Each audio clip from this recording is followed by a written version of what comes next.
नमस्कार दोस्तों, आप सभी का स्वागत है आपके अपने YouTube चैनल दृढ़ता पर। तो चलिए दोस्तों, यहाँ पर होली भी खत्म हो गई, होली की छुट्टियां भी खत्म हो गई। अब फिर से हम लोग वहां पहुंच चुके हैं जिसके लिए आप लोग साल भर मेहनत करते हैं। जो बीच में थोड़ा सा 2 दिन का गैप था, उस गैप को जो है यहाँ पर क्या भरपूर एंजॉय किया ना आप सभी लोगों ने। मैं उम्मीद करता हूं जितना आप लोगों ने खुशी से यहाँ पर जो है क्या कहते हैं इस होली को मनाया है, उतनी ही खुशी से जो है अब आप लोग अपनी तैयारियों में फिर से लग जाएंगे। ठीक है, तो चलिए दोस्तों, अब फिर से हम लोग अपनी तैयारियों को शुरू करते हैं। जो हम लोग की प्रस्तावित परीक्षा यहाँ पर जून या जुलाई के लिए, उसके लिए पूरी विधिवत तरीके से अब चालू करते हैं, क्योंकि अब जो 3 महीना 4 महीना है, इसमें हम लोगों को क्या केवल पढ़ाई करनी है। और 3 महीना कुछ नहीं होता अगर हम लोग सही से तैयारी करें। तो चलिए दोस्तों, यहाँ पर आज की क्लास को शुरू करते हैं और देखते हैं क्या प्रश्नों खजाने में। देखिए, एक क्लास जहाँ आपको सुबह 10 बजे देखने को मिल रही है, अब शाम को 6 बजे भी आप लोगों को क्लास देखने को मिलेगी। जो बीच में चला के मैंने होली के साथ थोड़ा सा गैप दिया था, वो आप लोग को डेली शाम को 6 बजे भी देखने को मिलेगी। ठीक है, तो चलिए दोस्तों, यहाँ यूपीपीसीएस आरओ की अगर आप किसी भी स्टेट की यहाँ पर जो है प्रीलिम्स की तैयारी कर रहे हैं, चाहे वो किसी भी राज्य से है, तो भी आप इस क्लासेस को देख सकते हैं, क्योंकि ये प्रैक्टिस सेट सभी के लिए है। ठीक है, तो चलिए भैया आज के पहले प्रश्न की तरफ बढ़ते हैं। पहला प्रश्न है आप लोगों के लिए कि कोकोस, जी भैया, किलिंग द्वीप, ये पूछ रहा है किस क्षेत्र में स्थित है। अगर आप देखेंगे तो बेसिकली ये जो आपका है, पहले आप प्रश्न को देखिए फिर मैं आपको चीजें बताता हूं। ठीक है, अगर आप जो यहां पर मैं बता रहा हूं आपको कोकोस, दरअसल इसे कोकोस या किलिंग भी कहते हैं। ठीक है, अब यहां पर देखो, ये बहुत बड़ा नहीं, इसका पूरा जो है देखेंगे मात्र 14 किलोमीटर स्क्वायर है। इसकी पूरी टेरिटरी कितनी है? 14 किलोमीटर स्क्वायर इसकी टेरिटरी है। और देखो यहां पर पता है, यहां पर तुम वो क्या कहते हैं, डाइविंग जानते हो? डाइविंग, जो डाइविंग होती है, यहाँ पर डाइविंग करने के लिए बहुत ज्यादा टूरिस्ट आते हैं। और देखा जाए तो ये ऑस्ट्रेलिया, आप लोग जानते हो ना, ऑस्ट्रेलिया का पार्ट होता है। ठीक है, अब मैंने इतना बता दिया है, तो आप उम्मीद लगाओ कहाँ हो सकता है। दो ही बच रहा है, या तो प्रशांत हो सकता है या तो हिंद हो सकता है। दक्षिण ये तो हट जाए, क्योंकि आपको मैंने ऑस्ट्रेलिया बता दिया। अब इन दोनों में से कौन सा? जी भैया, अगर आपको नहीं पता, हिंद महासागर में। कौन सा? हिंद महासागर में ये है। ठीक है, जो ऑस्ट्रेलिया का टेरिटरी होता है। ये टोटल आपके जो 27 छोटे आइलैंड, जी भैया 27 छोटे आइलैंड का एक समूह है। ठीक है, 27 छोटे आइलैंड का समूह, जिसे आप कोकोस या किलिंग द्वीप के नाम से भी जानते हैं। ठीक है दोस्तों, चलिए अब अगले प्रश्न की तरफ बढ़ा जाए। क्लियर, समझ गए? अब मेरे ख्याल से इससे संबंधित कभी पूछेगा तो आप गलत नहीं करोगे। क्या, क्यों, कैसे, सारी चीजें मैंने आपको बता दी। ठीक है, चलिए अगले प्रश्न की तरफ बढ़ते हैं। निम्नलिखित द्वीप महाद्वीपों में से कौन सा गोंडवाना लैंड का भाग नहीं था? आपको पता है, आपके यहाँ पर एक लॉरेशिया और एक कौन सा था, गोंडवाना लैंड था। जो गोंडवाना लैंड था उसके भाग अलग थे, जो धीरे धीरे बने, एक साथ जुड़े थे, फिर धीरे धीरे हटते चले गए। तो बताइए यहाँ पर क्या होगा? उत्तरी अमेरिका, अफ्रीका, ऑस्ट्रेलिया, दक्षिण अमेरिका। देखिए, अगर मैं एग्जैक्टली बताऊं तो आज के देश में जो कॉन्टिनेंट है, उनमें से 5 कॉन्टिनेंट इससे जुड़े हुए थे। जी भैया 5। उनमें से देखिए कौन कौन था, अगर मैं आपको बताऊं। चलिए, कौन सा नहीं है फिर बताता हूं, फिर आप समझ जाएंगे कौन कौन सा था। देखिए, इसका सही जवाब क्या है? उत्तरी अमेरिका भैया नहीं था। ठीक है, उत्तरी अमेरिका उसका पार्ट नहीं था। था कौन कौन? साउथ अमेरिका था, दक्षिणी अमेरिका था, ऑस्ट्रेलिया था, अफ्रीका था। भारत किसका पार्ट था? जी भैया, जो आपका इंडिया और अंटार्कटिका, इंडिया और अंटार्कटिका जो आप ले रहे हैं, ये भी आपके किसके पार्ट थे? गोंडवाना के ही पार्ट थे। ठीक है, तो ये 2 और ऐड हो गया आपका, 3 यहां पर आपको दिया ही है, तो यही टोटल मिलाकर के 5 हो जाएंगे। क्लियर, समझ गए? चलिए भैया, क्लास यहाँ पर चल रही है। मैं अपने हर क्लास में आप लोगों को कहता हूं कि शॉर्ट नोट्स जरूर से जरूर बनाए करें माय फ्रेंड्स। अगर आप शॉर्ट नोट्स नहीं बना रहे हैं तो बहुत बड़ी जो है गलती कर रहे हैं, क्योंकि मैं बार बार कह रहा हूं, यहां से जो आप एक प्रश्न पढ़ रहे हैं, यही आपको पेपर में देखने हो। क्योंकि एक प्रश्न में इतने पॉइंट्स बता देता हूं कि वो कहीं ना कहीं आपके पेपर में आने के चांसेस होते हैं, क्योंकि आपसे डायरेक्ट बेस्ड क्वेश्चन पूछा जाए ऐसा जरूरी नहीं होता। ठीक है, आप अगर 2023 का आरओ का पेपर देखे होंगे तो उसमें आप देखे होंगे कि कितने अच्छे तरीके से उसने पेपर को यहां पर दिया था। और जो ये सोचे थे कि अरे यार आरओ है, वो इस बार समझ गए होंगे कि आरओ नहीं है, अच्छा पेपर था। मैं कहूंगा बहुत अच्छा पेपर आया था।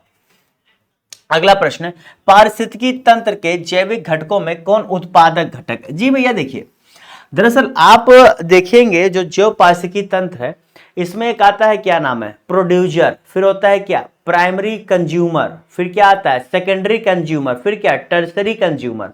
तो ये 4 जो मैंने आपको बताया यही होते हैं। अब इसमें पूछ रहा है प्रोड्यूसर, भैया उत्पादक को अंग्रेजी में प्रोड्यूसर कहते हैं, तो कौन सा होता है? इसको सही जवाब क्या होगा?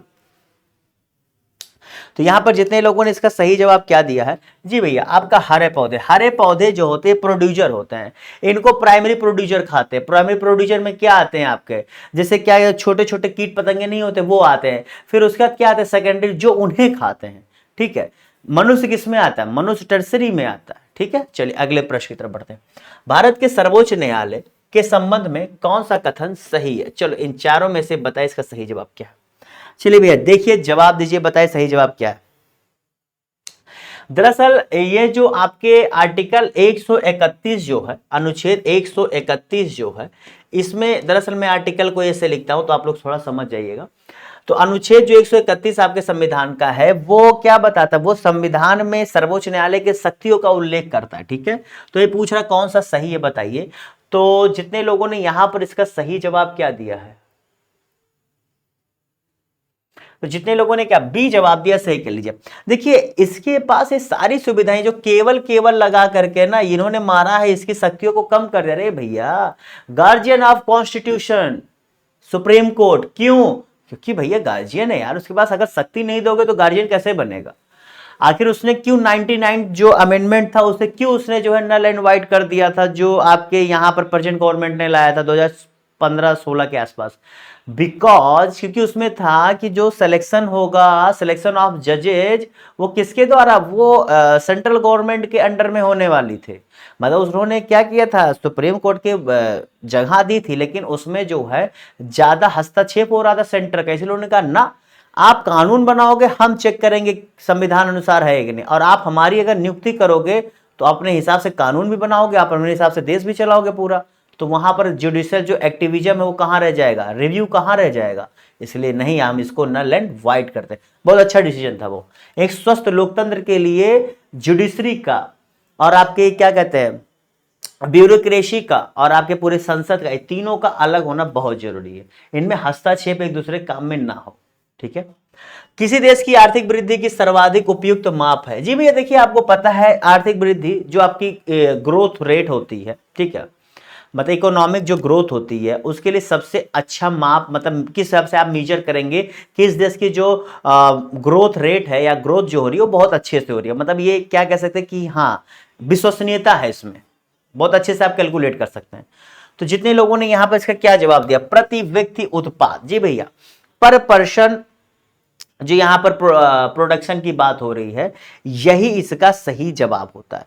वैसे आपको पता होना चाहिए कि अगर हम जीडीपी कैलकुलेट करने की बात करें तो जीडीपी 3 बेसिस पे कैलकुलेट होता है। आप मेरी बात समझिएगा, एक होता है आपके आउटपुट बेसिस पे, आउटपुट कितना आउटपुट आ रहा है, एक आपका इनपुट होता है, ठीक है, और एक आपका क्या होता है, जस्ट थोड़ा सा इमेजिन करो क्या होता है, एक आपका एक्सपेंडिचर होता है भैया कि किस प्रकार से खर्चे हो रहे हैं। ठीक है, ये 3 बेसिस पे जो है, मैं इसका फॉर्मूला नहीं बताऊं क्योंकि कभी आपके सिलेबस में पूछा है नहीं। ठीक है, ये मैं आपको इंफॉर्मेशन दे रहा हूं इससे आपको पता हो।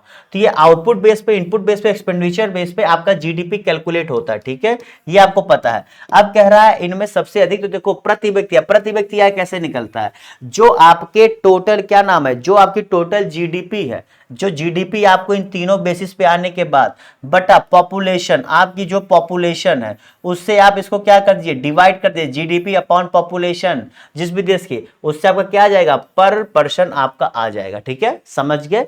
ये होता है इसका एग्जैक्ट निकालने का तरीका। और जीडीपी कैसे निकलते, 3 बेसिस पे मैंने आपको बता दिया, इसके बाहर आपसे प्रश्न नहीं आएगा। और जीडीपी में क्या फॉर्मूला तो शायद ही पूछ ले, ये भी बड़ी बात है। ठीक है, अगर आप पेपर देखो तो इकोनॉमिक्स में इतना जाता ही नहीं है। ये तो मैं जो पढ़ा रहा हूँ जान के चलो, इसके बाहर तो आ जाए मैं ताजुब करूंगा। वो होता नहीं, कुछ प्रश्न जानबूझकर एग्जामिनर डाल देते हैं कि आओ आओ तुम्हें देखें कितने तुम तेज हो, बाकी ऐसे प्रश्न पूछता ही नहीं हो। अगले प्रश्न की तरफ बढ़ते हैं। यहाँ सूची दिया गया स्थान या उद्योग दिया गया, बताइए इसका सही जवाब क्या होगा। चलिए बहुत ही आसान सा प्रश्न है, जवाब दीजिए। ये तो बहुत ही आसान सा प्रश्न है, इसमें मुझे कुछ बताने की जरूरत ही नहीं है, आप लोग खुद ही बताइए क्या होगा इसका सही जवाब। तो जितने लोगों ने यहाँ पे इसका सही जवाब क्या दिया, देखो यार अगर मैं आपसे कहूँ फिरोजाबाद किसके लिए फेमस है, ठीक है, तो फिरोजाबाद आपका चूड़ियों के लिए। तो बी का 4 कहाँ का दिया है, ओनली एक जगह दिया, बाकी कहीं दिया नहीं दिया, तो सी इसका सही जवाब होगा। मतलब इतना मुझे श्योर शॉट पता था कि फिरोजाबाद का चूड़ी होता है और अलीगढ़ का ताला होता है। अगर 3 का 1 देखो, 3 का 1 2 जगह दिया था, तो इसीलिए मैंने इसे कैंसिल करके मैंने कहा डायरेक्ट देखूँ कहीं पर, जैसे उठाया मिल गया, चलिए क्लियर है ना, इसमें तो मेरे ख्याल से आपको कोई दिक्कत नहीं होगी। आई थिंक सब सही है ना। चलिए अगले प्रश्न की तरफ बढ़े। औरंगजेब की मृत्यु के समय मराठा नेतृत्व किसके हाथों में था? आपको पता है औरंगजेब जो मुगल साम्राज्य में काफी ज्यादा क्रूर शासक के रूप में भी जाने जाते हैं, इन्हें मूर्ति भंजक भी शायद कहा जाता है। और ऐसा नहीं, अगर आप देखेंगे तो औरंगजेब, अगर मुगलों में देखा जाए सबसे लंबा शासन औरंगजेब ने ही किया था, अगर आप पढ़ेंगे। और एक चीज ये भी जान के चलिए, इसने कई मूर्तियों को जहां तोड़ा था, उसने कई मूर्तियों का सॉरी मूर्ति करो कई मंदिरों के निर्माण में भी इसने सहायता की थी, जो इतिहास के लेखों से पता लगता है। और उसके साथ ही साथ जो है इसको कहते हैं कि ये हिंदुओं को लेकर, ठीक है, मैंने आपको एक क्लास में बताया था कि देखो अकबर महान क्यों कहलाया, क्योंकि भैया चाहे आप पूरे वर्ल्ड में कोई भी राजा ले लिए होंगे, वो अपने धर्म को, अपने प्रिंसिपल को, अपनी चीजों को दूसरों पर क्या करता था, क्या चला उन्हें नहीं मतलब था, हम जीते अब मेरा चलेगा, सिस्टम यही था। लेकिन उसके बावजूद जिस हिसाब से अकबर ने किया, इसलिए उन्हें महान कहा गया था। ठीक है, आप समझिएगा। और बाकी उसका तो कोई शान था ही नहीं, काफी लंबा उसने शासन किया था, काफी बहुत बड़े भाग पूरे क्या कहते हैं इंडियन सब कॉन्टिनेंट को, बहुत बड़े भाग को उसने जीता भी था, ये भी आपको पता है। तो जितने लोगों ने यहाँ पे इसका सही जवाब क्या दिया है, ताराबाई। जी भैया क्या नाम है, ताराबाई। जितने लोगों ने जवाब दिया है वो सही कर ले। ये देखिए क्या थी, दरअसल जो आपके राजा राम भोसले थे, जो आपके तीसरे तीसरे जो मराठा थे राजा राम भोसले, उनकी ये पत्नी थी। ठीक है, आपको ये चीज पता होना चाहिए। और इन्हीं के समय पर जो है अकबर क्या नाम औरंगजेब की मृत्यु हुई थी। ठीक है, इनका शासनकाल 1700 से लेके 1708 तक था। ठीक है, अब इसी के बीच में किसकी मृत्यु हुई थी, इसी के बीच में आपके औरंगजेब की मृत्यु हुई थी। अब देखो ये प्रश्न आप लोग अगर पढ़ोगे तो आप लोग कहोगे कि सर ऐसे प्रश्नों को करें कैसे, क्योंकि ऐसा प्रश्न है जो बेस आप डायरेक्ट बेस प्रश्न नहीं कर सकते। इसीलिए मैं कह रहा हूं कि जब मैं पढ़ा रहा हूं, मैं चीजों को बता रहा हूं, तो उसके साथ में पॉइंट्स एडिट क्यों कर रहा हूं, शॉर्ट नोट्स बनाओ। इस प्रश्न को आप डायरेक्ट अगर सोचेंगे तो बहुत कम लोग सॉल्व कर पाएंगे। इसमें आपका एनालिसिस होना चाहिए। एनालिसिस क्या, आपने मराठा साम्राज्य पढ़ा, उसमें किसका शासन था, किसने मतलब जो है एक क्रोनोलॉजी में आपने पढ़ा होगा, फिर आपने क्रोनोलॉजी में भी पढ़ा होगा कि जो है मुगल किस हिसाब से शासन किए। ठीक है, और जब आप हिस्ट्री पढ़ते तो हिस्ट्री में टाइम पीरियड और खास करके मिडिवल में तो बहुत बड़ा रोल प्ले करता है, ये तो आपको पता है। तो उसी आप टाइम पीरियड को थोड़ा सा भी ऑब्जर्व करेंगे, एनालिसिस करेंगे, आपको जवाब मिल जाएगा। तो इसीलिए कह रहा हूं डायरेक्ट बेस्ड क्वेश्चन आपसे पूछिए, ऐसा जरूरी नहीं है, क्योंकि अब आपका जो है आयोग भी अच्छे खासे प्रश्न लेकर आ रहा है, बहुत जरूरी है। मैं चाहता हूं जो स्मार्ट हो वो जाए, ये रटने वाले जाएंगे तो बहुत दिक्कत करेंगे। ठीक है, क्लियर। चलिए अगले प्रश्न की तरफ बढ़ा जाए। ये तीसरे मराठा जो राजा राम भोसले थे, उन्हीं की क्या थी, पत्नी थी। ठीक है, और कुछ ऐसा, हाँ औरंगजेब की मृत्यु 3 मार्च 1707 को हुई थी, जो मैंने 1707 लिखा है उसी लिए लिखा है। ठीक है, चलो अगला प्रश्न है। यहाँ महासागर दिया गया है, यहाँ पर सबसे गहरा स्थान है, बताइए इसका सही जवाब क्या होगा। चलिए जवाब दीजिए। चलिए भैया ऐसी क्लास के लिए आप लोग मेरे यूट्यूब चैनल को सब्सक्राइब करना मत भूलिएगा, ऐसी क्लासेस अच्छी लग रही तो लाइक कर देना। ठीक है, तक इसका जवाब तो बताओ क्या होगा। और बाकी रोज सुबह 10 बजे, शाम को 6 बजे रेडी हो जाइए। ठीक है, आप लोगों को बता दो। तो जितने लोगों ने यहाँ पे इसका सही जवाब क्या दिया, प्रशांत अटलांटिक हिंद आर्कटिक, तो जितने लोगों ने यहाँ पर इसका सही जवाब क्या दिया है, जी भैया देखिए बहुत ही आसान सा है। मेरियाना ट्रेंच आपको कहाँ है, क्योंकि ऐसा प्रश्न है जिसमें आप लोगों को बिल्कुल भी मेरे ख्याल से दिक्कत नहीं होगी। मरियाना ट्रेंच अगर मैं पूछूं तो किसके पास है भैया, प्रशांत महासागर में। कहां पर, प्रशांत में। अब देखो ए का 3 जो है दिया, ए का 3 कहां दिया, कहीं नहीं दिया, केवल बी में दिया, बी इसका सही जवाब हो गया। अब आप बताओ ये सही जवाब है कि नहीं, आप लोग खुद से बताओ क्या लग रहा है। बिल्कुल भैया, आपका आर्कटिक का आपका क्या होगा, यूरेशियन बेसिन। ठीक है, आर्कटिक का उसका क्या है, ये और फिर आपका ये। ठीक है, समझ के चेक कर लेना आप लोग, अगर आप लोग को नहीं पता है देख लेना, क्योंकि मैंने उस पॉइंट से उठाया जो आप पढ़ाई करते हुए वनडे एग्जाम्स अगर आप पढ़ाई कर रहे हैं तो आपको मिलेगा मेरियाना ट्रेंच, क्योंकि इसकी खासियत है, क्या खासियत है, होमवर्क है। मैं तो इतना बताता हूँ, कुछ होमवर्क करो तुम अब, और अब पढ़ाई के लिए थोड़ा सीरियस हो जाओ। हो गई होली, पेपर पोस्टपोन हो गया, खुशी मना लिए, होली मना लिए, अब सीरियस हो जाओ। ना चुनाव में फंसना है ना कहीं फंसना है। ठीक है, तो चलो बताओ इसका सही जवाब क्या होगा।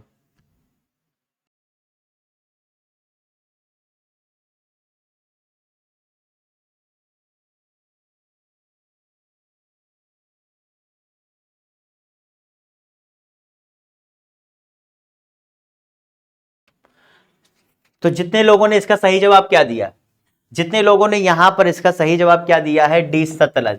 देखिए आपको कुछ समझना चाहिए, कोल बांध परियोजना है किस राज्य की, पहले आपको यह समझना है। तो कोल बांध परियोजना सर मैंने इसलिए बता दी क्योंकि थोड़ा गैप हुआ था, ये आपके हिमाचल प्रदेश की है। कहां पे, हिमाचल प्रदेश की। दरअसल हिमाचल प्रदेश की एक परियोजना है जिस पर क्या होता है, जल विद्युत क्या करते हैं, इस जल विद्युत के द्वारा जो बिजली उत्पादन किया जाता है। और यहां पर जो ठेका पाया है इस पर जो, वो एनटीपीसी, किसके द्वारा, एनटीपीसी के द्वारा जो है यहाँ पर हाइड्रो इलेक्ट्रिसिटी का द्वारा जो है क्या, बिजली उत्पादन किया जाता है। और ये जो इस पर जो प्लांट लगा है, ये कोल बांध पर, इस पर जो है 800 मेगावाट, कितने भैया, 800 मेगावाट क्षमता है। ठीक है, 800 मेगावाट की क्षमता यहाँ पर लगा है। और ये सतलज नदी पर जो है ये बांध बनाया गया है, जो आपके हिमाचल प्रदेश में स्थित है। ठीक है, अगले प्रश्न की तरफ बढ़ते हैं। ग्रीन वॉश क्या इंगित करता है, बताइए। इसे आप जो है इस टर्म को, एक बेसिकली एक टर्म है, इस टर्म को आप समझ लीजिए, वन लाइनर में आता है और जरूरी है ये बता। देखिए आप में आपके सिलेबस के अनुसार और जो पेपर में आ रहा है उसको देखो तो जो आपका इन्वायरमेंट वाला सेक्शन है उसमें बहुत ही बेसिक चीज पूछता है। मतलब बस ये देखता है कि आप इस चीज से अवगत हैं कि नहीं, आपके ज्ञान बोध में ये चीजें हैं कि नहीं, बस वो ये चेक करता है और आपसे इतना डिटेल में कुछ नहीं पूछता है। तो जिन्होंने क्या, पर्यावरण संरक्षण का झूठा वादा करना। जी भैया, ग्रीन वॉश मतलब क्या कह रहा है कि आपने जो ये ग्रीन वाली बातें कही इन्हें पूरी तरीके से वॉश कर दिया। मतलब वॉश मतलब क्या होता है, आपने इन्हें धुल दिया, यानी क्या, झूठ बोला है। मतलब आपने जो ग्रीन को लेकर के आप कह रहे हो कि हम ये कर रहे हैं वो कर रहे हैं, आपने उसे वॉश कर दिया, यानी पूरी तरीके से झूठ बोल दिया है। तो ये पर्यावरण संरक्षण का झूठा वादा करना, यही बेसिकली इसका मतलब होता है, ये आपको पता होना चाहिए बस। अगला प्रश्न, निम्नलिखित राज्यों में से किसमें 2011 जनसंख्या में ऋणात्मक जो है वृद्धि दर अंकित की गई थी। चलिए भैया बताइए, एक ही राज्य था, आप लोग देखिए। दरअसल उसमें रीजन था। अभी 2023 में मैंने उस राज्य का डाटा पता किया तो 2023 में भी वहां पर कोई बहुत विशेष वृद्धि ऐसा नहीं है दर्ज की गई है। मैं आपको फिर बता रहा हूं 2023 में कोई डाटा नहीं है, लेकिन अलग अलग प्राइवेट और ये सारे जो है लाते रहते हैं, तो उसको जब आप सर्च करते हैं तो उससे जानकारियां मिल जाती है। ठीक है, तो थोड़ा सा होमवर्क करना पड़ता है, चीजें उपलब्ध हैं। तो देखिए यहां पर अभी 2023 में पता लगा है तो इनकी ग्रोथ रेट 0.99% ही है। और जबकि इनकी उस समय 2001 से 2011 के बीच में इनकी जो है ग्रोथ रेट -0.58% थी। अब वो राज्य का नाम था आपका नागालैंड। ठीक है भैया, उसका राज्य का नाम क्या था, नागालैंड उस राज्य का नाम था। ठीक है, चलिए अगले प्रश्न की तरफ बढ़ते हैं। 9 अप्रैल 2023 को प्रधानमंत्री जी द्वारा किए गए बाघ की संख्या के आंकड़ों के अनुसार भारत में सबसे अधिक बाघ जो है किस राज्य में है। आपको पता है कि हमारे यहाँ पर प्रोजेक्ट टाइगर चलाया जाता है, उसी टाइगर के अंतर्गत इनका जो है पूरी चीजें की जाती थी। और आपको पता है कि 1973 में जो है ये चालू किया गया था और 2023 में इसको 50 साल भी पूरे हो गए। तो इसलिए थोड़ा सा इंपॉर्टेंट हो जाता है आप लोग को चीजें पता हो कि 50 साल पूरे हुए हैं। ठीक है, हो सकता है इस बार ना पूछा, शायद री एग्जाम में पूछ ले, हो सकता है पीसेस उसने डाला रहा हो, लेकिन अब पेपर ही नहीं हुआ, क्या करे, फिर से मतलब आ सकता है। देखिए समझिएगा, जो पूरे आंकड़े आए थे, इस आंकड़े में क्या आया था कि हमारे इंडिया में टोटल बाघों की संख्या कितनी है, 3167। कितनी है, 3167। जिसमें से सबसे ज्यादा जो है आपके मध्य प्रदेश में थे। मध्य प्रदेश में संख्या कितनी थी, तो मध्य प्रदेश में संख्या कितनी थी भैया, 296। कितनी थी, 296। और दूसरे नंबर पे कौन था पता है, दूसरे नंबर पे मात्र 2 टाइगर कम होने की वजह से दूसरे नंबर पे था। वहां पर कितने थे भैया, एक मिनट जस्ट वेट, मैंने थोड़ा सा गलत, आधी जानकारी सही दी है, थोड़ा सा गलत कर दिया है। देखो 3167 था, 2 टाइगर का अंतर था मध्य प्रदेश और कर्नाटक में। तो एग्जैक्टली कितना था, मध्य प्रदेश में 526 था, ठीक है, और कर्नाटक में 524 था। ठीक है, ये दो, और ये फर्स्ट और सेकंड नंबर पर थे। ठीक है, और 1973 के साथ यहाँ पर 50 साल भी पूरा हो गया है। ठीक है, और पिछले 4 सालों में जो है करीब कितने, आज के 4 साल पहले जब हुआ था तो 2967 जो है बाघों की आबादी थी, जो अब बढ़ करके कितना हो गई है, 3167 हो गई है। ठीक है, तो करीब करीब 200 टाइगर्स की आबादी 4 सालों में बढ़ी है हमारे इंडिया में। ठीक है, चलिए भी अगले प्रश्न की तरफ बढ़ते हैं। यहाँ पर सारी चीजें मैंने आपको बता दी। अगला प्रश्न, खुले बाजार में कार्रवाइयां समाहित होती हैं। अर्थात ये कह रहा है ओपन मार्केट में जो कार्रवाइयां होती है वो कहाँ पर होती हैं, साख नियंत्रण की गुणात्मक विधियों में, मतलब जो हम उसका क्या कहते हैं, गुणात्मक कहते हैं, क्वालिटेटिव जो मेथड होता है उसमें, या फिर जो उसके परिणात्मक यानी कि जो उसके रिजल्ट आ रहा है रिजल्ट पे करते हैं, या श्रम नीति नियंत्रण में, या राजकोषीय नीति नियंत्रण में। तो देखिए पहले तो खुले बाजार का यहाँ से जो है कोई मतलब यहाँ पर नहीं बनता है, पहले तो मैंने हटा दिया, और श्रम नीति से भी नहीं बनता। ये दो चीजें तो एकदम दिमाग में बैठा लो कि ये बस डाल देगी, इससे कोई भी मतलब नहीं है खुले बाजार से। अब देखो जो बनता है वो आपका बी होता है, क्या होता है भैया, परिणात्मक विधि होता है, क्या रिजल्ट आ रहा है, तो रिजल्ट के आधार पर जो है जो आ रहा होता है उस बेसिस पे यहां पर किया जाता है, ठीक है। तो इसका सही जवाब क्या है, बी। ओके क्लियर, अगले प्रश्न की तरफ बढ़ते हैं। घाव भरने के लिए कौन सहायक होता है, चलिए विटामिनों में कौन सा सहायक होता है बताइए।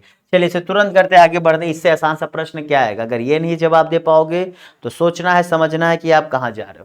तो जिन्होंने क्या विटामिन डी जवाब दिया उसके लिए, देखिए विटामिन डी आपके इम्यून सिस्टम को लेकर के, आपके हड्डी मजबूत करने को लेकर के बहुत इंपॉर्टेंट हो। तो आपके घाव अगर जल्दी नहीं भर रहे हैं तो आप एक बार चेक कराइए कि आपके शरीर में विटामिन डी की कमी तो नहीं है। ये सब जरूरी चीज़ें होती है। देखिए मैं फिर कहता हूँ इंसान को स्वस्थ रहना बहुत ज़्यादा जरूरी है, और खास करके जो यहाँ पर तैयारी कर रहे हैं, ये जो यूपीएससी यूपीपीसीएस ये सब जो तैयारी करने आ रहे हैं, देखिए ये सब लोगों को तो और भी ज़्यादा शांत चित्त, स्वस्थ शरीर और निगेटिविटी से दूर बहुत ज़्यादा ज़रूरी होती है, क्योंकि इसमें आपकी जो है कॉन्टिन्यूटी, पेशेंस, यही सारी चीज़ें आपकी सफलता में सहायक होती हैं। यहाँ पे हड़बड़ा गए, यहाँ पर घबरा गए, यहाँ पे नेगेटिविटी पाल ली तो सारी मेहनत धरी की धरी रह जाएगी, ये जान लीजिएगा।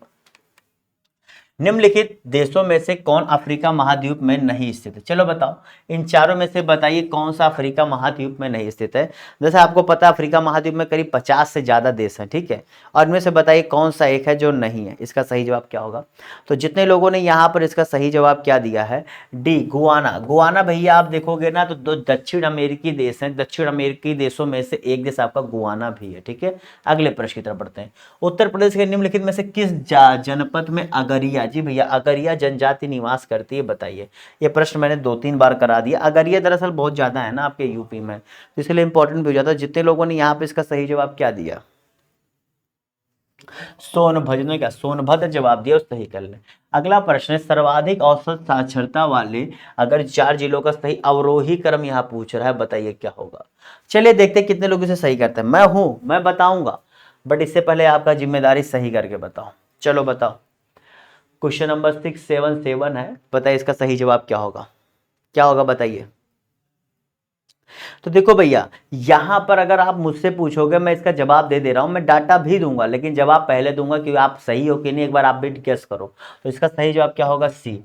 जी भैया देखिए अवरोही क्रम पूछा, यानी क्या घटते से बढ़ता, सॉरी बढ़ते से घटता क्रम। तो देखिए यहां पर गौतम बुद्ध का कितना है 80.12, ठीक है 80.12। उसके बाद कानपुर नगर का कितना था, कानपुर नगर का आपका था 79.65, जी भैया 79.65। अब इन दोनों का 78 पॉइंट समथिंग था, लेकिन दोनों में पता है पॉइंट में अंतर था, जी भैया पॉइंट में अंतर था, 0.5 का अंतर था। ये 78.95 था, ये 78.41 था। सोचो 0.5 का अंतर था औसत साक्षरता में, इसीलिए आगे पीछे हो गए। तो 1 2 3 4 का आपका सही क्रम ये है। अगला प्रश्न है कौन सा सही सुमेलित नहीं है, बताए इसका सही जवाब क्या होगा। चलिए बताओ यार, आपको मैंने कई बार जब भी कराया उसमें बताया कि आपके अगर आप सिलेबस देखेंगे और जो पेपर पैटर्न अगर आप देखेंगे, जो लेटेस्ट पेपर पैटर्न चल रहा है जिस पर मैं सारी क्लासेस लेके आ रहा हूँ, मेरी एक चीज़ जान के चलिए, मैं पेपर पैटर्न को जो खास करके फॉलो करता हूँ पिछले 3-4 साल का ज़्यादा अच्छे से फॉलो करता हूँ। 10 साल पहले क्या हुआ था उसको मैं थोड़ा सा कम तवज्जो देता हूँ, किसी को अच्छा लगे बुरा लगे आपके ऊपर है, क्योंकि जो 3-4 साल का पीरियड होता है ना उसमें चीज़ें बहुत जल्दी चेंज होती हैं, और उसको अगर आप सही से पकड़ लिए ना तो आपका एग्जाम और जल्दी निकल सकता है और भी दूसरे आप अच्छे नंबर ला सकते हैं। इसे 3-4 साल पे ज़्यादा फोकस किया करें, जो मैं कोशिश करता हूँ। तो जो यहाँ पर सही नहीं है इसका सही जवाब क्या होगा, जी भैया क्या बी, विश्व जल दिवस। विश्व जल दिवस जो है आपके क्या है 22 अप्रैल को नहीं होता भैया, ठीक है। अगले प्रश्न की तरफ बढ़ते हैं। निम्नलिखित अनुच्छेदों में से किसमें निर्वाचन आयोग का, जी भैया चुनाव चल रहा है, बताओ चुनाव चल रहा है, चालू हो जाइए। यार होली चक्कर में पड़ गए, ठीक है, चुनाव के चक्कर मत पड़ना, ठीक है। जिसको पसंद करते हो जाके वोट डाल के चले आना, और दिन भर ये फेसबुक और ट्विटर और ये पब्लिक मत जाना, लाइव बना लो, आके तुम्हारे चक्कर में पड़ेंगे, ठीक है। दूसरों के चेला ना बनो, तुम्हारा चेला बनाना सीखो, बनना मत सीखो, ठीक है, ध्यान दो। परिवार से कोई लड़ रहा है तो कोशिश कर लो दे देना, लेकिन बहुत ज़्यादा नहीं। चलो भैया, इन चारों में से मैं सही जवाब बता दे रहा हूं। तो जितने लोगों ने यहाँ पे इसका सही जवाब किया था, अनुच्छेद 324। अनुच्छेद 324 में जो है आपके संविधान में निर्वाचन आयोग के बारे में बताया गया है। और वहीं देखिए कुछ इसके और जान लेते हैं। अनुच्छेद 326 में ये बताया गया है कि हमारे यहाँ पे जो वोटिंग होगी वो किसके द्वारा की जाएगी, तो क्या नाम है, एडल्ट के द्वारा। जी भैया, एडल्ट के, यानी कि जो वयस्क मताधिकार द्वारा क्या मतदान हुआ, वो अनुच्छेद 326 में जिक्र है। वही अनुच्छेद 320 जो है आपका, वो क्या है, अनुच्छेद 320 तो एकदम अलग चीज है, जिसकी तैयारी कर रहे हो। किस चीज की तैयारी करो जी भैया, अनुच्छेद 320 से बताया गया है कि जो विभिन्न तरह के एग्जाम होंगे उन्हें यूपीएससी या स्टेट पीएससी द्वारा जो है लोक सेवा आयोग द्वारा आयोजित कराए जाएंगे, वो अनुच्छेद 320 बताता है। समझ गए? तो 326, 322, 300 समझ गए। अगले प्रश्न की तरफ बढ़ते हैं। केंद्रीय बजट के अनुसार किस मद में सर्वाधिक जो है खर्च का अनुमान व्यक्त किया गया है, मतलब सबसे ज्यादा, मतलब ऐसा highest percentage of total budget जो है किस पर जो है खर्च किया जाएगा, क्योंकि परसेंटेज में ज्यादा होगा तो पैसे में तो ज्यादा होगा ही यार, ऑब्वियसली सी बात है। तो देखो सबसे ज्यादा भैया ब्याज पर, इन चारों में से सही जवाब क्या है, ब्याज पर। आपको मैंने एक बार क्लास में बताया भी था कि भैया हमारे यहाँ पर ब्याज में जो है सरकार का बहुत ज्यादा पैसा चला जाता है। जो इन्होंने जो अभी बताया उसके अनुसार करीब इसका 24%, पूरे बजट का 24% केवल ब्याज जो हम पिछले साल कर्जा लिए हैं पिछले समय में उसको भरने में जा रहा है। उसके बाद जो है जा रहा है डिफेंस में, देखिए कितना जा रहा है, 13.8%। कितना, 13.8%। अब इनमें से एक चीज और मैं बता दूं, चलो आपके देखिए ग्रामीण विकास से भी बहुत ज्यादा फोकस किया था कि मनरेगा जैसी स्कीम जो है इसके अंतर्गत चलती हैं, तो 13%। तो ये 2-3 जगहों पर बहुत ज्यादा बजट का जाता है, ठीक है। अगले प्रश्न की तरफ बढ़ते हैं। निम्नलिखित में से किससे मरणोपरांत जो है, मरने के बाद पद्म भूषण पुरस्कार दिया गया? आपको पता है पद्म भूषण, पद्मश्री, पद्म और पद्म विभूषण होता है, पद्म भूषण होता है, पद्मश्री होता है, 3 होता है। बाकी इससे ऊपर फिर आपका क्या आता है, भारत रत्न आता है। तो चलिए बताइए यहाँ पर किसका सही जवाब क्या है। दरअसल भैया जो ये जिन्हें मिला है वो बहुत ही इंपॉर्टेंट पर्सन है, और उन्हें जो है आधुनिक भारत की मीरा के नाम से जाना जाता है। जी भैया, जिन्हें मिला है, और मीरा ऑफ मॉडर्न इंडिया, उन्हें मीरा ऑफ मॉडर्न इंडिया के नाम से भी जानते हैं, ठीक है। नाम क्या है बताओ, इतना मैंने हिंट दे दिया, अब तो बताओ। चलो देखते हैं कितने लोग पहुंच पाए थे। मैं टिक लगा दे रहा हूं, अगर आप नहीं कर पाए हैं तो आपकी गलती, ठीक है। तो जितने लोगों ने क्या है पर सी जवाब दिया है वो सही कर ले, ठीक है। और इनकी मृत्यु कब हुई थी भैया देख लेना, क्योंकि इस बार जब से पेपर आया था तो डेट थोड़ा इंपॉर्टेंट हो जाता है। जो थोड़े से इंपॉर्टेंट पर्सनालिटीज हैं उनकी मृत्यु कब हुई, वो किस तारीख को लेकर के न्यूज में थे, उसे याद रखना, क्योंकि एक प्रश्न डायरेक्ट करंट अफेयर्स पे आ गया था। देखो बहुत परेशान नहीं होना है, उसको रटना नहीं है। एक प्रश्न के लिए बार बार कहता हूँ 10% क्वेश्चन ऐसे आएंगे जो तुमसे नहीं होंगे, सोच के चलो, ठीक है। लेकिन उसके चक्कर में 90% खराब मत करो। इसे देख लो, समझ लो कि अगर वहां पर आ जाए तो दिमाग में एक बार क्लिक हो जाए कि हाँ ऐसा कुछ था। ऐसा ना हो किसी को रटने बैठ जाओ जो मजबूत हो भूल जाओ। समझना है चीजें आपके सामने जो आ रही उन्हें पढ़ते चलो, समझते चलो। मेरा फोकस ये होता है। रेपो रेट विचारणीय होता है, चलिए बताइए भैया, बहुत ही आसान सा प्रश्न। मैंने एक बार क्लास में reverse repo rate, bank rate, कुछ इन सब चीजों पे चर्चा किया भी था। तो जितने लोगों ने यहाँ पर इसका सही जवाब क्या दिया है, देखिए ये दोनों तो हटा ही दीजिए, ठीक है, मैंने आपको वहां बताया। आप देखिए मॉनेटरी पॉलिसी होता है कि आपका राजकोषीय नीति पर होता है। तो जो भैया देखो रेपो रेट होता है वो कब होता है, इसका सही जवाब क्या होगा। आप देखते होंगे जो आपके गवर्नर होते हैं जो आरबीआई की, ये बैठक करता है। बैठक करने के बाद क्या रिजल्ट आता है कि भैया आपका क्या होता है, मौद्रिक नीति में जो है रेपो, मौद्रिक नीति के अनुसार रेपो रेट में बदलाव हुआ है नहीं हुआ है, वो कब होता है, मौद्रिक नीति की मॉनेटरी पॉलिसी की बैठक के बाद, जिसमें सब गवर्नर्स बैठते हैं। तो क्लियर, समझ गए कि कैसे भैया आपके मॉनेटरी पॉलिसी के अंतर्गत होता है। क्लियर। निम्नलिखित में से किसी का जो कारक होते हैं वो जलवायु को आपके क्या करते हैं, नियंत्रित करते हैं। तो कौन कौन से कारक भैया आपके जलवायु को नियंत्रित करते हैं, चलो भैया सही उत्तर चुनना है। यहाँ पर देखो कौन सा दिया, 5 टोटल दिए हैं, 5 टोटल दिए हैं, बताओ इसका सही जवाब क्या होगा। ठीक है, मैं इसीलिए गोला कर दे रहा हूं कि आपको दिखे कि कौन कौन से यहाँ पॉइंट दिए गए। ठीक है, और बार बार कहता है ये सब प्रश्न बहुत ईजी होते हैं, बस थोड़ा सा प्रश्न को पढ़ो, पढ़ के थोड़ा सा एनालिसिस करो, क्योंकि आप अगर भूगोल पढ़ रहे हो तो भूगोल पढ़ते हुए ये तो ध्यान दे रहे हो ना कि बेसिकली मैटर क्या क्या करता है, कौन सा हेल्पफुल होता है, कौन सा मैटर करता है लेकिन उतना ज़्यादा नहीं करता है, कौन सा है जो इनडायरेक्टली मैटर करता है, डायरेक्ट बेस पे नहीं करता। ये सब सारी चीज़ें तो आपको समझ में आनी चाहिए। तो जितने लोगों ने यहाँ पर इसका सही जवाब क्या दिया जी भैया, सी। देखो यहाँ पर 2 पॉइंट छोड़ के बाकी सब मैटर करता है। वनस्पति के प्रकार, वहां समुद्र से निकटता कितनी है, ठीक है, उसका क्या अक्षांश और ऊंचाई, ये 4 पॉइंट्स यहाँ पर कहते हैं। औसत वर्षा का जो है ये किसी क्षेत्र की जलवायु में जो है उतना ज्यादा फैक्टर नहीं होता है, खास करके उसको कंट्रोल करने को लेकर के। ठीक है, तो ये आपको पता होना चाहिए। मैं क्या कर रहा हूं, ऐसा नहीं है कि 0 है, बट नॉट लाइक अदर्स, ठीक है, नहीं है, समझिए, क्योंकि वर्षा का तो कहीं ना कहीं मैटर होगा लेकिन दूसरों की कंपैरिजन वैसा नहीं है। अगला प्रश्न है बाबर और यहां पर कारण। अब बताइए इन चारों में से क्या है सही। चलो जवाब दो, फटाफट जवाब दीजिए भैया, बताइए क्या है सही, यहां पर जवाब दीजिए। यहाँ पर इसका सही जवाब क्या है, बस भैया 5-10 मिनट और क्लास चलेगी, फिर क्लास आपकी खत्म। तो जितने लोगों ने यहाँ पर इसका सही जवाब क्या दिया, जितने लोगों ने यहाँ पर इसका सही जवाब दिया है आपका सी। जी भैया, ए सही है किंतु वार गलत है। भैया वो यहाँ पर तुर्की नहीं पर्सियन भाषा थी, पर्सियन। आप पर्सियन भाषा के बारे में जानते हो कि नहीं? दरअसल पर्सियन भाषा बहुत ही उस समय की कोर्ट की भाषा थी, और पर्सियन देखा जाए तो ईरान से आया। जी भैया, ईरान जो है वहां से आया था। ठीक है, ये चीज आपको पता होना चाहिए। अगले प्रश्न की तरफ बढ़ते हैं। निम्नलिखित में से किसे बरानी खेती के रूप में भी जाना जाता है? बरानी खेती कौन सा है? दरअसल बरानी को अगर आप समझोगे, एक बार आप लोग जवाब देने की कोशिश करो फिर मैं बताऊंगा, क्योंकि आप जब कोशिश करके हारते हो ना तो उसका हारने के बाद जब आप कुछ सीखते हो तो आप लोग बहुत दिल से सीखते हो। और आप लोग बिना ट्राई किए अगर आप सोच रहे हो कि बिना ट्राई किए सर बता दे जान ले, तो आप बहुत गलत तरीके से पढ़ रहे हो। मैं बार बार कहता हूँ आपके सामने अगर प्रश्न आ रहा है तो एटलीस्ट उसको जवाब देने की कोशिश करें। ठीक है, जरूर से जरूर जवाब दें मेरे दोस्तों, क्योंकि अगर आप गलती कर रहे हैं तो आप सीखेंगे। तो देखो जितने लोगों ने यहाँ पर क्या वर्षा आधारित खेती जवाब दिया वो सही कर लीजिए।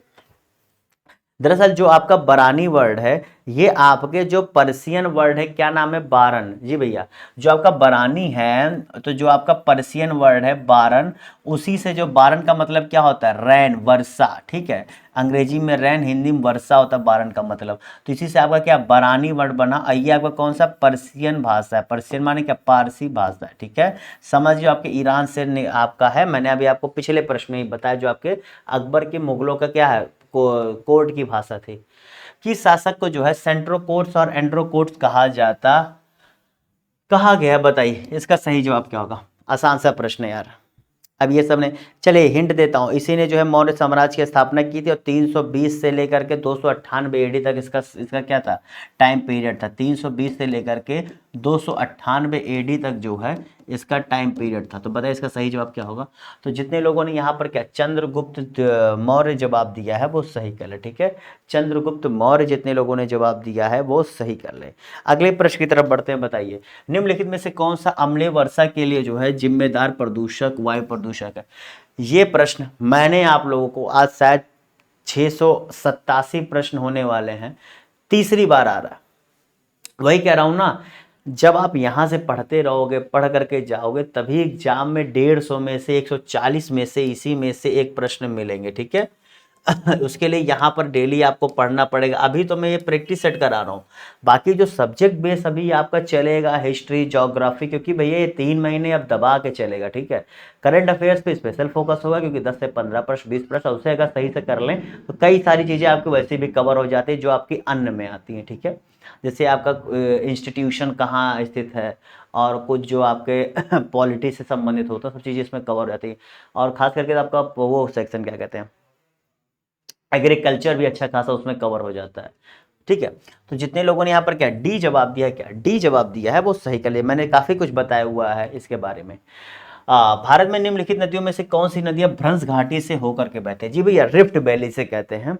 आपको पता है कि रिफ्ट वैली का निर्माण जो है आपको जहां से होता है वहां पर क्या होता है कि ऐसा माना जाता है, बहुत सिस्मिक जोन माना जाता है, जहां पर भूकंप आने पर वहां नुकसान ज्यादा होने करते हैं, और ये भूकंप की वजह से ही इनमें जो है रिफ्ट वैली का निर्माण होता भी है। ठीक है, तो बताइए इसका सही जवाब क्या होगा।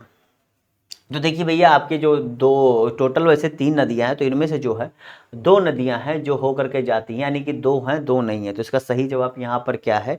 जितने लोगों ने क्या यहाँ पर सी जवाब दिया, केवल 2 और 3। जी भैया, आपका क्या नाम है? दामोदर और ताप्ती जो है, यही दोनों आपकी क्या नाम है? रिफ्ट क्या कहते हैं, रिफ्ट वैली से होकर के बहती हैं। अगले प्रश्न की तरफ बढ़ते हैं। निम्नलिखित में से किसने मानव विकास की अवधारणा को प्रतिपादित किया? ये कौन गलत करेगा? मुझे बताओ, ये गलत कौन करेगा? बच्चे बच्चे को पता होगा, लेकिन बहुत लोग कंफ्यूज जाते हैं। तो मेरी बात समझिएगा, अगर यहाँ पर आपको जब भी दोनों दे दे, जब भी दोनों दे दे, तो हमेशा जवाब भी लिखिएगा, क्योंकि ये पता है किया इन्होंने था, ठीक है, जो पाकिस्तान के थे, लेकिन अमर्त्य सेन उस समय जो है इनके कुछ हेल्पर टाइप में थे, ठीक है, ओके, समझ गए। तो चलिए दोस्तों, आज के आखिरी प्रश्न की तरफ बढ़ते हैं और ऐसे ही साथ आज की क्लास को खत्म करते हैं। राष्ट्रपति एक कैबिनेट मंत्री को जो संसद का सदस्य भी हो को बर्खास्त कर सकता है? बहुत ही आसान सा प्रश्न, जवाब दो, क्लास को खत्म करते हैं। और भैया फिर से कहता हूँ, शॉर्ट नोट्स अगर नहीं बना रहे हो माय डियर, तो जरूर जरूर शॉर्ट नोट्स आप लोग बनाते चलो, बहुत हेल्पफुल होगा। क्योंकि अभी तो जो मैं लेके चला, जब मैं मॉक टेस्ट अंतिम के 15 दिन 20 दिन चलाऊंगा, तो यही सब चीजें फायदेमंद होंगे। क्योंकि जब पेपर आता है ना, आज आप लोग पता क्या करते हो, सबसे बड़ी दिक्कत, आज आप लोग लापरवाही करते हो। आज के डेट में आप लोग लापरवाही करते हो और बाद में फिर सोचते हो काश कर लिए होते। यार एक काश जैसा वर्ड मत आने दो ना, काश जैसा वर्ड आपके सामने ना आए, मैं बार बार कह रहा हूं। इसीलिए आज से करो, मेरे हिसाब से पढ़ोगे, मैं इतना चिल पढ़ता हूँ क्यों? क्योंकि अब धीरे धीरे रोज करिए, रोज 24 घंटा आपके पास, रोज पढ़िए, रोज सोइए, रोज खाइए, रोज खेलिए, रोज बाबू सोना करिए, सब कुछ करिए, लेकिन रोज करिए, चिल मत होइए, चिल रहिए, मतलब लापरवाही मत करिए, माफ करिए, लापरवाही मत करिए, चिल तो रहना ही यार, वो मेरा पहला बेसिक फॉर्मूला है। तो जितने लोगों ने यहाँ पे इसका क्या जवाब दिया है, प्रधानमंत्री की अनुशंसा पर जवाब दिया है, वो सही कर ले। जी भैया, प्रधानमंत्री की अनुशंसा पर ही उसका क्या होता है, नियुक्ति की जाती है राष्ट्रपति द्वारा, और प्रधानमंत्री की अनुशंसा पर उसे मंत्रिमंडल से बर्खास्त भी किया जाता है। तो चलिए दोस्तों, इसी साथ इस क्लास के यहाँ पर समाप्त करते हैं। क्लास अच्छी लगी हो तो सब्सक्राइब करना मत भूलिएगा, और लाइक नहीं किया लाइक करिए। और शाम को 6 बजे फिर मिलेंगे आप सभी लोगों से इंपॉर्टेंट क्लास में। तब तक के लिए good bye, have a good day, bye bye, tata, see you.